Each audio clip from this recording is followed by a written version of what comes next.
ناخد لحسة مايونيز هالمنظر هذا. اليوم العشاء من وين؟ من مطعم 75 بالشارقة. من الآخر قبل ما أبلش بالأكل جايب لكم خصم 40% على كل المنيو الموجود في المطعم يوم الأحد والتنين القادم. يعني على سبيل المثال هي في 10 قطع بروستد 39 درهم السعر النظامي لها، فما بالكم بعد الخصم 40%. هلا بنسمي بسم الله وبندخل دخلتنا في البروستد. بهارات البروستد جدا لذيذة.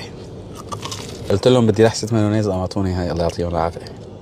ناخد لحسة مايونيز هالمنظر هذا. هاي اللقمة اللي بينصحوا فيها الأطباء. العظم نار. شوفوا لي على هالصدر هات، وغطوا شوي في المايونيز. very delicious.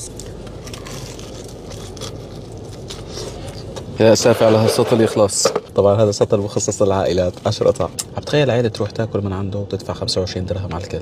انا اقل من 25 درهم. يا بلاش. انا هدول المايونيزات اذا بدي ضل بكره اكل منهم ما بيخلصوا. يعني انتم متخيلين مثل هيك برجر ممكن يكون على 12 درهم او 11 درهم؟ يا ويلا. يا الهي. ياخذ لقمة من البرجر لازم نغطها بالمايونيز. هلا بالشيخ. وعليكم السلام. هلا يا حبيبي. مرحبا. عايز اتصور معك؟ يلا. ولا بطيخ. لك هذا عم يجيب لنا اولاد الحاره كلهم. تعالوا لك تعالوا.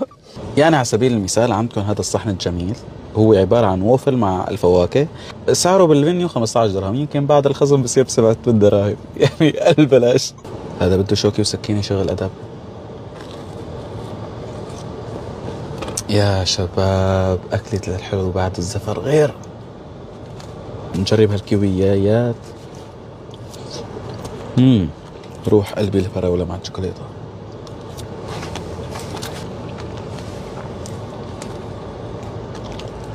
كرمال الله فضي خلصت ابو حميد. ما بدي. ليش؟ هيك حاجة بدي اكل مبسوط انا.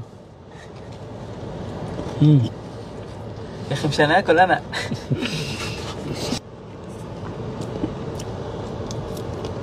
يعني عندهم كثير اصناف حلوه انا شفتها في المنيو، بس سبحان الله مشتهي على الفواكه هيك شيء، مشتهي اطري معدتي.